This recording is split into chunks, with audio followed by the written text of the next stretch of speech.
कि cos of 1/2 की value क्या है। तो आप क्या क्वेश्चन बोलोगे, कॉस के किस एंगल की वैल्यू 1/2 है और वो सबसे छोटा एंगल होना चाहिए, इस न्यूमेरिकली स्मॉलेस्ट एंगल। तो ढूंढो cos cos inverse sorry cos inverse 1/2। तो कॉस के किस एंगल की वैल्यू 1/2 होती है, तो ये आपके पास हो गया कितना, पाई बाय बोलो 3। भाई कॉस पाई बाय 3 1/2 होता है। एक बच्चा बोलेगा sir cos minus pi by 3 भी तो 1/2 होता है।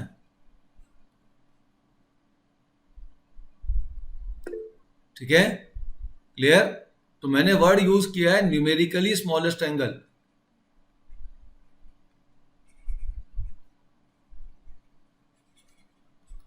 मैंने ये वर्ड यूज किया है, एंगल न्यूमेरिकली सबसे छोटा होना चाहिए, उसी एंगल को अपने को कंसिडर करना है। ठीक है, उसी एंगल को अपने को कंसिडर करना है। हाँ बेटा, रिकॉर्डिंग नहीं चल रही थी इसलिए वो नाटक कर रहा था सबसे ज्यादा। तो यहां पे देखो पाई बाय 3 और माइनस पाई बाय 3 दोनों पे वैल्यू 1/2 होती है, लेकिन हमें पॉजिटिव एंगल को कंसिडर करना है। न्यूमेरिकल मतलब होता है मॉडुलस। ठीक है, हमें पॉजिटिव एंगल ही कंसिडर करना है अगर हमारे पास दोनों पॉजिटिव नेगेटिव से सेम आंसर मिलता है तो। ठीक है, अच्छा अब ध्यान दीजिएगा कि तो यहां पे ध्यान रखिएगा कि कॉस इनवर्स 1/2 पाई बाय 3 लोगे, लेकिन कॉस इनवर्स 1/2 को आप माइनस पाई बाय 3 नॉर्मली नहीं लिखोगे, ये गलत है। क्लियर है, क्योंकि इन दोनों के मॉडुलस में ध्यान दीजिए, क्यों ऐसा नहीं लेंगे, क्योंकि mod of pi by 3 is equal to mod of minus pi by 3, दोनों का मॉड इक्वल है। तो मैंने कहा न्यूमेरिकली स्मॉलेस्ट एंगल, तो यहां तो दोनों का मॉड इक्वल हो गया, तो अब जो पॉजिटिव वाला उसी को लेंगे, नेगेटिव क्यों लेंगे। अगर ये जो इनपुट x है ये अगर पॉजिटिव है, जैसे यहाँ cos इनवर्स प्लस 1/2 है, तो इसका जो आउटपुट आएगा वो हमेशा 0 से 90 डिग्री के बीच में आएगा। ठीक है, इसका आउटपुट हमेशा 0 से 90 के बीच में आएगा, तो प्लस पाई बाय 3 आंसर होगा, माइनस पाई बाय 3 इसका आंसर नहीं होगा। अच्छा, अब अगर मान लीजिए यहां से यहां की हम बात कर रहे हैं, अभी इस रेंज की हम बात कर रहे हैं, इस रेंज में मतलब माइनस पाई बाय 2, इसको 3 पाई बाय 2 की जगह हम माइनस पाई बाय 2 कहेंगे। माइनस पाई बाय 2 से पाई बाय 2 के बीच में कौन कौन से फंक्शन आते हैं, इसके बीच में फंक्शन आता है sine inverse x, tan inverse x और cosec इनवर्स एक्स। ये तीन फंक्शन है, इसका आउटपुट हमेशा माइनस पाई बाय 2 से पाई बाय 2 के बीच में होगा। अगर x पॉजिटिव होगा तो इन तीनों का आउटपुट हमेशा 0 से पाई बाय 2 के बीच में होगा। अगर x नेगेटिव होगा तो इन तीनों इनवर्स फंक्शन का आउटपुट हमेशा माइनस पाई बाय 2 से 0 के बीच में होगा। मतलब अगर कोई आपसे ये बोले कि बताइए भाई कॉस इनवर्स नहीं, कोई आपसे बोले कि साइन इनवर्स, मैंने कहा बताओ कि साइन इनवर्स माइनस 1/2 कितना होगा, तो आप ये सोचिए कि ये x नेगेटिव है कि पॉजिटिव है। ये जो x है वो तो नेगेटिव है, और अगर x नेगेटिव है तो इसका मतलब उसका जो आउटपुट आएगा वो माइनस पाई बाय 2 से 0 के बीच में जाएगा। ठीक है, तो जो भी इसका आंसर आएगा वो एक नेगेटिव आंसर आना चाहिए। तो इसका जो आंसर आएगा वो आ जाएगा आपका, यहां जो एंगल बनेगा उल्टा मेजर करोगे ये, तो उल्टा एंगल साइन ऑफ -30 होता है -1/2, तो ये आंसर हो जाएगा -30 डिग्री या माइनस पाई बाय 6, क्योंकि ये एंगल माइनस पाई बाय 2 से 0 के बीच में जाएगा। तो आप इस नेगेटिव एंगल, इस एरिया वाले एंगल का साइन निकाल लो। तो हमने देखा साइन के किस एंगल की वैल्यू -1/2 होती है, तो साइन -30 डिग्री की वैल्यू -1/2 होती है, तो साइन इनवर्स -1/2 हो गया माइनस पाई बाय 6। कोई आपसे बोले साहब टेन इनवर्स -√3 कितना होगा, फिर देखा ये क्या है, नेगेटिव है, ये नेगेटिव है तो टेन इनवर्स का वैल्यू एंगल क्या होगा, वो भी इसका जो आउटपुट आएगा वो भी क्या होगा, नेगेटिव होगा। तो ये हो जाएगा, ढूंढो टेन के किस एंगल की वैल्यू -√3 होती है, तो माइनस पाई बाय 3। ठीक है, ये चीज समझ में आ गई। तो इन तीनों में अगर x पॉजिटिव होगा तो एंगल 0 से पाई बाय 2 जाएगा, अगर x नेगेटिव होगा तो एंगल माइनस पाई बाय 2 से 0 जाएगा। क्या ये समझ में आ गया? अब आ जाइए इधर, इधर देखिए। अब अगर यहां से यहां की हम बात करते हैं, मतलब 0 से पाई, 0 से पाई के बीच में जो रेंज होगा, इन तीनों का रेंज माइनस पाई बाय 2 से पाई बाय 2 है। और अब मैं जो लिखने जा रहा हूं उनका रेंज 0 से पाई है। 0 से पाई के रेंज किसका है? कॉस इनवर्स एक्स का है, इसका है। फिर अब कौन बच गया कॉस इनवर्स के बाद? कॉट इनवर्स एक्स है, इसका है, और सेकंड इनवर्स एक्स होगा। ये तीन फंक्शन का रेंज 0 से पाई के बीच में होगा। मतलब आप कोई नंबर इसके अंदर पुट करोगे तो उस cos inverse of that number will be always between 0 to pi. अब अगर x पॉजिटिव होगा तो इन तीनों का आउटपुट 0 से पाई बाय 2 होगा। जैसे आपने बोला कॉस इनवर्स 1/2 कितना था? पाई बाय 3 था। लेकिन अगर x नेगेटिव होगा तब क्या होगा? मान लो आपसे कोई इसने पूरा बताओ भाई कॉस इनवर्स -1/2 कितना है? तो क्योंकि ये x नेगेटिव है, यहां पर ध्यान दो, क्योंकि ये x नेगेटिव है तो इसका रेंज तो पाई बाय 2 से पाई के बीच में जाएगा। इसका रेंज ये पाई बाय 2 से पाई के बीच में जाएगा। ठीक है, क्लियर? और यहां पे ये एंगल जाएगा आपका सेकंड क्वाड्रेंट का एंगल। तो सेकंड क्वाड्रेंट का एंगल होता है 180 minus angle of first quadrant, हमने पढ़ा हुआ है।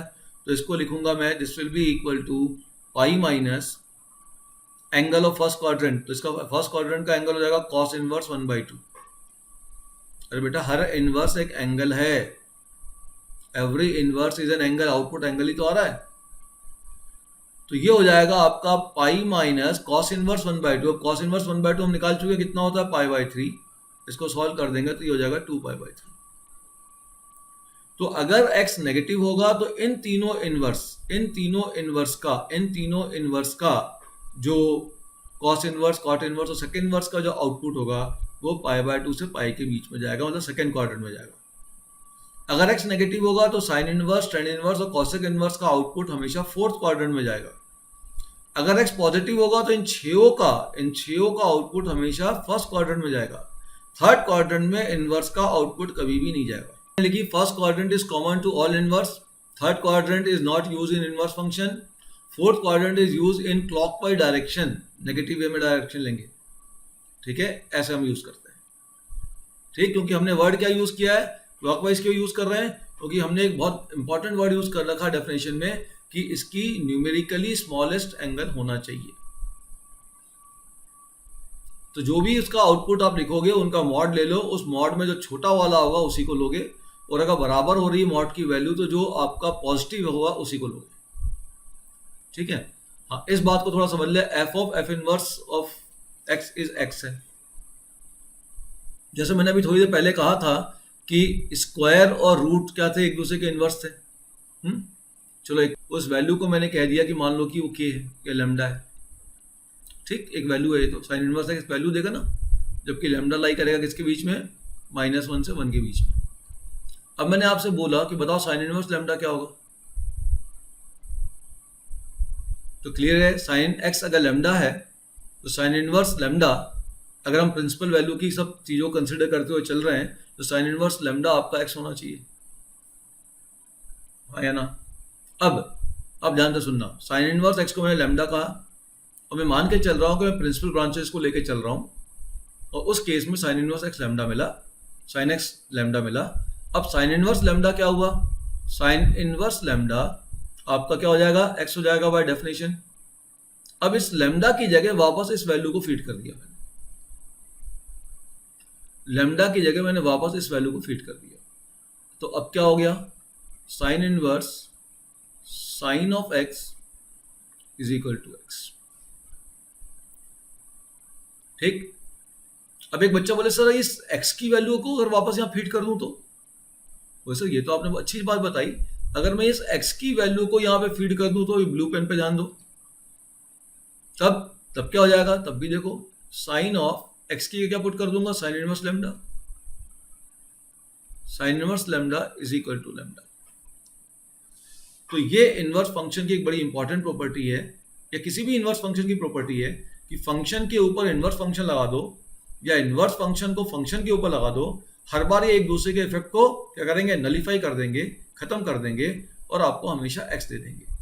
लेकिन ध्यान रखना कि इन दोनों केस में x अलग अलग हो सकता है। जैसे यहां पे देखो, इस केस में ये जो x आ रहा है, इस केस में ये जो x आ रहा है, वो आपका ध्यान से देखो ये एंगल है, और इस केस में ये जो लैम्डा आ रहा है, अगर मैं लैम्डा की जगह x लिखता तो भी x ही आता। तो इस केस में जो आउटपुट आ रहा है लैम्डा, वो आपका क्या है, एक वैल्यू है। क्लियर होगी बात? तो ये प्रॉपर्टी हर इनवर्स फंक्शन फॉलो करेगा अपने डिफाइनिंग किसमें, डोमेन और रेंज में। क्लियर होगी बात? चलो आगे बढ़ते हैं। बाकी ये मैं बता ही चुका हूं कि y इक्वल टू एक्स का सिमेट्रिक होता है। और एक चीज और ध्यान से सुन लो, अगर फंक्शन 1 1 1 2 है तो उसका इनवर्स फंक्शन भी 1 1 1 2 होगा। तो पूरी प्रॉपर्टी खत्म हो गई। अब चलिए यहाँ पे आ जाइए, इस ग्राफ को थोड़ा सा देख लेते हैं। मैंने ग्राफ जो बना दिए थे आपको, ये ग्राफ साइन एक्स का है ना। ये y equal to x line खींची, थोड़ा ग्राफ यहाँ पे सही से नहीं हुआ है क्योंकि इसको ड्रॉ करने में मेरा हाथ है तो थोड़ा तो अच्छा आएगा नहीं।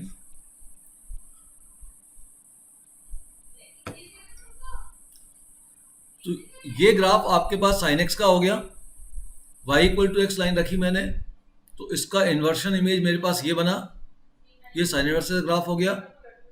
अब ध्यान दीजिए, जो साइन एक्स का ग्राफ है, ध्यान से देखना, जो साइन एक्स का ग्राफ है ये तो y equal to x line के नीचे।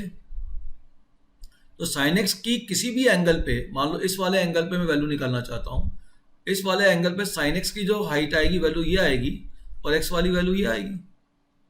और क्लियर दिख रहा है कि जो एक्स वाली वैल्यू है वो साइन एक्स वाली वैल्यू से क्या होगी, ज्यादा होगी। या उल्टा कह लो, साइन एक्स की वैल्यू क्या होगी, एक्स वाली वैल्यू से क्या होगी, टोटल वैल्यू से क्या होगी, कम होगी। तो sine x will be always less than equal to x. ठीक है, क्लियर? अच्छा, इक्वल टू कब होगा? ये इक्वल टू केवल यहां पर होगा, ओरिजिन पे ये इक्वल होगा। अब मैंने अगले स्टेप में कहा कि साइन एक्स अगर less than equal to x है, साइन एक्स अगर less than equal to x है, ठीक है, और इक्वल टू कब होता है? ये sine x equal to x कब होगा? जब एक्स इक्वल टू 0 होगा, ये ध्यान रखना। इसी केस में होगा, अदरवाइज ये इक्वल टू नहीं होगा।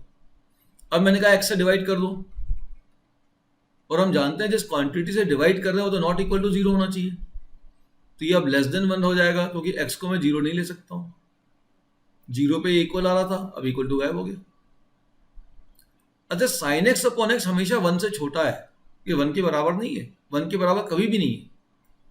और डिनोमिनेटर में आपके पास 0 ले नहीं सकते हो, तो 0 पे डिफाइन भी नहीं है, ये क्वांटिटी 0 पे डिफाइन भी नहीं है। तो sine x upon x for all real number except 0 is always less then 1। तो साइन एक्स अपॉन एक्स की जो वैल्यू होगी वो आपकी, ध्यान रखिएगा, ये मैंने आपको पिछले साल भी शायद बताया होगा, ये वैल्यू होती है 0.99999999। चलते जाइए, जितने भी 99 लगाने लगा लीजिए, ऐसी कुछ वैल्यू होगी। लेकिन ये 1 से थोड़ी सी छोटी ही होगी, 1 के बराबर कभी नहीं होगी, 1 के बहुत पास होगी, 1 के बहुत करीब होगी, लेकिन 1 के बराबर नहीं होगी। अब मैं आपसे बोलता हूं, बताओ ऐसा ग्रेटेस्ट इंटीजर क्या होगा? What is greatest integer this sine x upon x? तो ये तो हो गया ग्रेटेस्ट इंटीजर ऑफ 0.99999999, और 0.999999 का ग्रेटेस्ट इंटीजर क्या होगा? जल्दी से जवाब दो। 0। इसका ग्रेटेस्ट इंटीजर तो हो गया आपका 0। साइन इनवर्स एक्स की वैल्यू एक्स से बड़ी होगी, छोटी होगी? जल्दी बताओ। बड़ी होगी। दिख रहा है ना, देखो ये लिखा हुआ है, यहाँ पे कोई भी पॉइंट ले लो, इस पे जो हाइट मिलेगी ये साइन इनवर्स एक्स की हाइट मिलेगी, और एक्स की तो हाइट केवल इतनी होगी। तो साइन इनवर्स एक्स हमेशा क्या होगा? साइन इनवर्स एक्स हमेशा क्या हो जाएगा बेटा? एक्स से बड़ा हो जाएगा। फिर इक्वल टू कब होगा? जब एक्स इक्वल टू 0 होगा। तो sine inverse x upon x हमेशा क्या होगा? 1 से बड़ा होगा। इसका मतलब ये अप्रोक्सीमेटली 1.00000001 ऐसा कुछ होगा। अब इसका ग्रेटेस्ट इंटीजर निकालोगे, ये सब लिमिट में काम आएगा। इसका ग्रेटेस्ट इंटीजर निकालोगे तो इसका ग्रेटेस्ट इंटीजर ऑटोमेटिक 1 हो जाएगा। ठीक है, क्लियर? चलिए, इतनी समझ में आ गई सभी को बात? अब आ जाइए कॉस इनवर्स। ये कॉस इनवर्स का मैंने ग्राफ बना दिया, कॉस इनवर्स का ब्रांच लिया। देखो कॉस का ग्राफ ऐसा ही होता है ना, मैं यही समझाते जा रहा हूँ अब आपको। ऐसे ही होता है ना कॉस का ग्राफ। ये कॉस का ग्राफ बनाया मैंने। ठीक है, बहुत अच्छा नहीं बनेगा। ये कौन सा ग्राफ है जो पिंक पेन से मैं बना रहा हूँ, ठीक। अब मैंने ब्रांच कहाँ से ली इसकी, मुझे -1 से 1 तक वैल्यू कवर करनी है, तो -1 से 1 तक वैल्यू कवर करने के लिए मुझे ग्राफ को 0 से पाई तक लेना पड़ेगा, या फिर मुझे पाई से 2 पाई तक लेना पड़ेगा। यही होगा, जब मैं पाई से 2 पाई तक ले लूंगा, यहां तक ले लूंगा, ठीक है, क्लियर। तो मेरे पास ये वैल्यू -1 से 1 कवर हो जाएगी। देखो वही सेम डिस्कशन है जो बार बार आपको करना पड़ता है। एक दो में समझा दें, उसके बाद फिर मैं आपके लिए छोड़ दूंगा, लेकिन उसको आपको देखना जरूरी है, ठीक है। ये आपके पास कॉस इनवर्स है और वैल्यू कवर करनी है -1 से 1 के बीच में, ठीक। तो अब बताओ एंगल कहाँ से कहाँ तक लूंगा। तो पहला एंगल तो दिख गया कि 0 से पाई तक अगर एंगल ले लूंगा तो वैल्यू -1 से 1 कवर हो जाएगी। दूसरा दिख गया पाई से 2 पाई तक अगर मैं ले लूंगा तो भी वैल्यू मेरी -1 से 1 कवर हो जाएगी। मतलब एक ब्रांच में चाहूँ तो ये भी ले सकता हूँ कॉस इनवर्स का, ठीक है। एक ब्रांच में चाहूँ तो ये भी ले सकता हूँ, एक ब्रांच चाहूँ तो ये हरा वाला भी ले सकता हूँ, ये -पाई से 0। लेकिन मुझे प्रिंसिपल वैल्यू के हिसाब से न्यूमेरिकली स्मॉलेस्ट लेना है, और नेगेटिव और पॉजिटिव है तो मुझे पॉजिटिव वाला लेना है। तो देखो जो नेगेटिव के लिए रिजल्ट बन रहा है वही पॉजिटिव के लिए बन रहा है, लेकिन लेना पॉजिटिव वाला है, तो मैं केवल पिंक वाला ब्रांच, ये जो पिंक वाला ब्रांच है इसी को कंसिडर करूंगा। समझ गए बात। अब ये ब्रांच देखिए 1 1 भी है, अगर मैं x के पैरेलल कोई भी लाइन खींचूंगा तो इसको केवल एक बार कट करेगी, और ये -1 से 1 वैल्यू भी दे रही है, तो ऑन टू भी है। तो इसीलिए मैंने केवल ये वाला ब्रांच ही यहां पे बनाया है। समझ गए। इतना स्मूथ नहीं मूव होता है क्योंकि ये कर्व जोड़ रहे हैं, मेरे पास जो है उसी से मैंने जोड़ के बना दिया है। अब इसके लिए मैंने यहां क्या किया, y = x लाइन खींच दी, ये मैंने y = x लाइन खींची।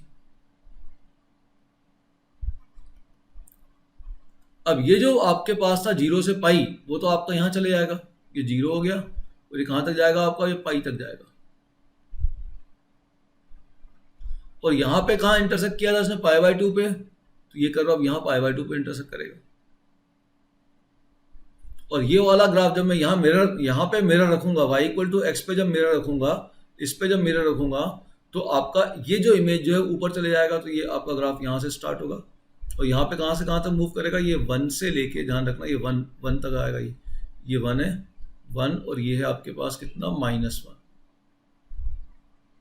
तो ग्राफ आपका यहाँ से स्टार्ट होगा -1 से, यूं चलेगा, ऐसे जाएगा, यहां से यूं जाएगा, इसको इंटरसेक्ट करेगा और यहां पे आएगा। ध्यान रखना फंक्शन, इनवर्स फंक्शन और y = x यदि इंटरसेक्ट करते हैं तो तीनों एक ही पॉइंट पर इंटरसेक्ट करेंगे। यहां भी देखो तीनों एक ही पॉइंट पर इंटरसेक्ट करेंगे, इनवर्स साइन इनवर्स में वही होगा। अगर इंटरसेक्ट करते हैं तो तीनों एक ही पॉइंट पर इंटरसेक्ट करेंगे, ठीक है। इसके अलावा भी कहीं और जगह इंटरसेक्ट कर सकते हैं, लेकिन नॉर्मली ऐसा बहुत रेयर क्वेश्चन मिलेगा, फंक्शन में भले मिल जाएगा। अभी उन सब कहानी पे नहीं जाना, समझ गए ये बात। अच्छा, मैंने यहाँ पे कुछ कहानी लिखी हुई है, ये थोड़ा सा आप इसको पढ़िएगा, मैंने क्या लिखा है कुछ समझ में आए तो मैंने ये अल्फा यहाँ मेंशन किया हुआ है, ये अल्फा मेंशन किया हुआ है, आप एक बार इसको रीड करिए, पहले पढ़ लो फिर मैं समझाता हूँ। ये मैं cos x = x को सॉल्व कर रहा हूं। ये जो थिंकिंग है जो यहाँ पे मैंने लिखी हुई है, ये क्वेश्चन एक IIT के क्वेश्चन में यूज हुआ है। अगर ये मालूम है तो क्वेश्चन आप सॉल्व कर पाओगे। I am solving A equation cos x = x, मतलब मैं यहाँ पे वो इनवर्स का ग्राफ में हटा देता हूं, मैं यहाँ पे cos x = x को सॉल्व कर रहा हूं।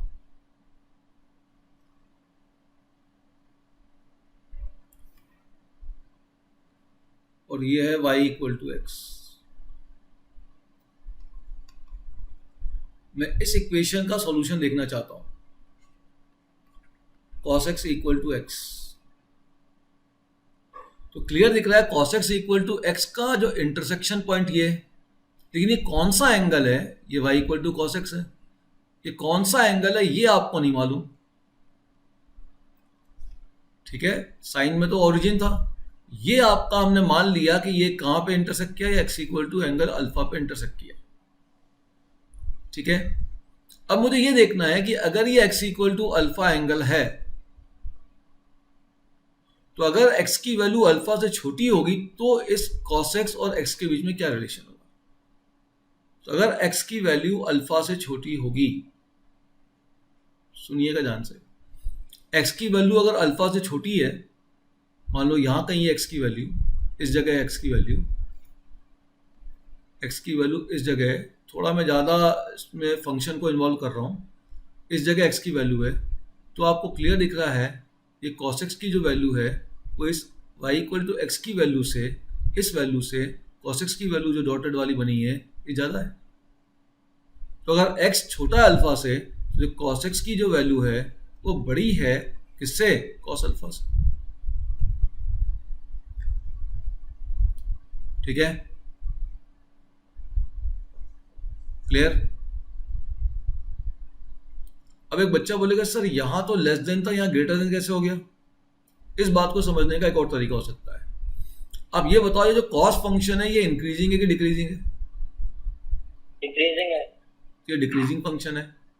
अब एक जनरल स्टेटमेंट ध्यान से सुन लो, कभी भी इनइक्वलिटी पे, ये इनइक्वलिटी है, कभी भी इनइक्वलिटी पे आप डिक्रीजिंग फंक्शन अप्लाई करोगे, कभी भी इनइक्वलिटी पे डिक्रीजिंग फंक्शन अप्लाई करोगे तो हमेशा यह इनइक्वलिटी रिवर्स होगी, बदलेगी, उल्टी हो जाएगी। तो कॉस क्योंकि डिक्रीजिंग फंक्शन है तो कॉस अप्लाई करते ही लेसर देन किस में चेंज हो जाएगा, ग्रेटर देन में चेंज हो जाएगा। अच्छा अब बताओ इस पे अगर इनवर्स लगा दूंगा तब क्या होगा। इनवर्स फंक्शन कैसा है, ये रहा इनवर्स का ग्राफ, डिक्रीजिंग में होगी। ये भी देखो ये फंक्शन क्या हो रहा है, डिक्रीजिंग। डिक्रीजिंग का मतलब x की वैल्यू बढ़ने पर y की वैल्यू क्या हो रही है, बढ़ रही है, कम हो रही है। देखो x की वैल्यू जैसे जैसे आगे बढ़ रही है y की वैल्यू आपकी क्या हो रही है, y की वैल्यू आपकी तो कम हो रही है, y की वैल्यू ऊपर से कम होती जा रही है। तो x की वैल्यू बढ़ने पे y की वैल्यू की कम हो रही है, इसलिए फंक्शन डिक्रीजिंग है। ठीक है ना, क्लियर। ठीक, तो आपके पास cos इनवर्स भी डिक्रीजिंग फंक्शन है, cos इनवर्स भी डिक्रीजिंग फंक्शन है, तो cos इनवर्स फंक्शन अप्लाई करने पर भी इनइक्वलिटी आपकी चेंज हो जाएगी। वैसे ये दूसरा रेट भी लिख दिया मैंने, क्लियर हो गया। थोड़ा सा मैं ट्रिग्नोमेट्री पे आ जाऊं, यहाँ ज़्यादा फंक्शन हो गया, लेकिन ठीक है, जो जरूरत की चीज़ें मैंने बता दी आपको। चलिए इस ग्राफ को और देख लें। अच्छा, तो cos इनवर्स x डिफाइन कहाँ से कहाँ तक हुआ, cos इनवर्स x आपका डिफाइन कहाँ से कहाँ तक हुआ बताओ। cos इनवर्स x कहाँ से कहाँ तक डिफाइन करा हमने, फाइनली ये रहा ना ग्राफ, कहाँ से, 0 से पाई, 2 -1 to 1। तो cos इनवर्स x फंक्शन जो है, मैं यहाँ लिख दे रहा हूँ, जो cos इनवर्स x जो फंक्शन है उसका डोमेन जो है वो है आपका 0 से पाई, और इसका जो रेंज जो है वो आपका है -1 से 1। इस पे ध्यान देना है। अब आ जाओ 10 पे। भैया थोड़ा थोड़ा जो फंक्शन आ रहा है ये समझाते जा रहा हूँ, फिर बाद में फंक्शन के समय मैं उस समय नहीं समझाऊंगा, यूज करूंगा सीधे। अब tan इनवर्स x में भी देख लो, तो पहले हमने ग्राफ बनाया, मैं ये ग्राफ समझा रहा हूँ, ये y इक्वल टू 10 का ग्राफ बनाया, 2 मिनट में नहीं समझा रहा। ये 0 हो गया, ये -π/2 हो गया, ये π/2 हो गया, ये ग्राफ है 10x का, देखो ध्यान से। ठीक, अब यहाँ पे y equal to x line खींच दो, ये y equal to x line खींच दी।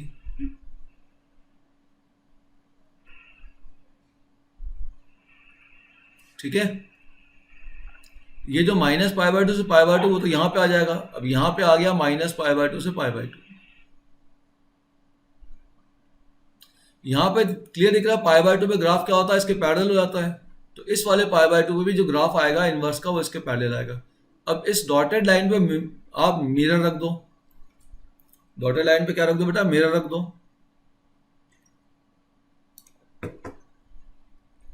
डॉटेड लाइन पे मिरर रख दो, तो क्या होगा, ये जो ग्राफ होगा ये ग्राफ इधर आ जाएगा। तो जो ग्राफ बनेगा इनवर्स का वो आपका, और ये ध्यान रखना ये y जो π/2 है ना ये इसके पैरेलल होगा, तो ग्राफ कुछ ऐसा इधर पैरेलल जैसा बनेगा। ग्राफ इधर पैरेलल आएगा, यूं आएगा ऐसा, ठीक है, और ये -π/2 भी यहाँ पैरेलल होगा। अरे भाई ये ग्राफ इधर जाएगा ना, तो ये जो ग्राफ बनेगा, ये जो ग्राफ ऐसा लंबा सा ये बन रहा है, ये ग्राफ है tan इनवर्स x का, वो यहाँ बना हुआ है। ये डॉटेड लाइन इसलिए बनाई गई क्योंकि यहाँ पे भी तो डॉटेड लाइन थी ना, ध्यान दो, यहाँ भी तो डॉटेड लाइन थी कि नहीं थी, वो डॉटेड लाइन यहाँ पे चली गई, तो ये tan इनवर्स x का ग्राफ है। और क्लियर दिख रहा है tan इनवर्स x का ग्राफ भी आपका इंक्रीजिंग है, x की वैल्यू बढ़ने पे y की वैल्यू बढ़ रही है, भले बहुत धीरे बढ़ रही है लेकिन बढ़ तो रही है, ये भी इंक्रीजिंग ग्राफ है। अब ये डिफाइन कहाँ से कहाँ तक हो रहा बताओ, tan इनवर्स x का डोमेन क्या होगा बताओ, डोमेन मतलब जहाँ ग्राफ अलोंग x फैला हुआ है वो डोमेन है, तो ये तो ऑल रियल नंबर के लिए डिफाइन हो रहा है। और रेंज क्या आ रहा है इसका, ये कहाँ से कहाँ तक जा रहा है along y, tan inverse x का ग्राफ अलोंग y देखो -π/2 से π/2। अब ये डोमेन आपको याद करना है, साइन इनवर्स x का डोमेन है -1 से 1, रेंज है -π/2 से π/2, ठीक है। कॉस इनवर्स का डोमेन कितना है, -1 से 1, रेंज है 0 से पाई, ये ऑलरेडी बता चुका हूँ, रेंज ध्यान से देखो। tan इनवर्स का domain all real number, range -π/2 से π/2, यहाँ ओपन इंटरवल है ध्यान रखना, और यहाँ क्लोज्ड है। कॉट इनवर्स का रेंज -∞ से ∞, और ये 0 से पाई, ये ऑलरेडी मैंने इस तरीके से बता दिया था कि यहाँ 0 से पाई के बीच में कौन से आते हैं और यहाँ पे कौन से आते हैं, बताया था अभी। तो ध्यान दो, -π/2 से π/2 के बीच में, इसके बीच में एक ये आ रहा है, ये आ रहा है और ये आ रहा है। कॉसेक इनवर्स में ध्यान रखना 0 नहीं आएगा, ठीक है, 0 पे डिफाइन नहीं है वो, ठीक है। और यहाँ से यहाँ तक 0 से पाई के बीच में आप ध्यान से देखो, तो 0 से पाई के बीच में आपको ये मिल रहा है, ये मिल रहा है और ये, तो x अगर नेगेटिव है तो यहाँ पे साइन इनवर्स -x आ जाएगा, और इसका वैल्यू क्या आएगा, यहाँ पे नेगेटिव वैल्यू आएगा, तो ये माइनस और साइन इनवर्स x हो जाएगा। तो जो जो आपका फोर्थ क्वाड्रेंट में आ रहा होगा उन सबके आगे माइनस आ जाएगा, क्योंकि फोर्थ क्वाड्रेंट का एंगल नेगेटिव आएगा, ये तो एंगल है, ये तो एंगल है, और ये नेगेटिव है तो नेगेटिव एंगल आएगा। तो देखिए फोर्थ क्वाड्रेंट वाले में मैंने क्या क्या लिखा था, साइन इनवर्स, tan इनवर्स और कॉसेक इनवर्स। तो sine inverse -x minus sine inverse x क्योंकि फोर्थ क्वाड्रेंट में है, ये भी -tan इनवर्स x क्योंकि फोर्थ क्वाड्रेंट में है, और कॉसेक इनवर्स -x भी माइनस कॉसेक इनवर्स x क्योंकि यही भी फोर्थ क्वाड्रेंट में। और यहां से यहां तक कौन कौन गए थे 0 से पाई के बीच में, इसमें कॉस इनवर्स गया था।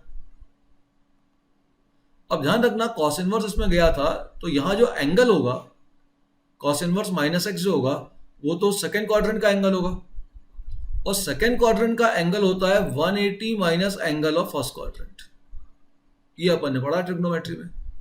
तो यहाँ सब कॉस इनवर्स -x बन जाएगा पाई minus angle of first quadrant. First quadrant के लिए x को हम क्या लेना पड़ेगा, x को पॉजिटिव लेना पड़ेगा।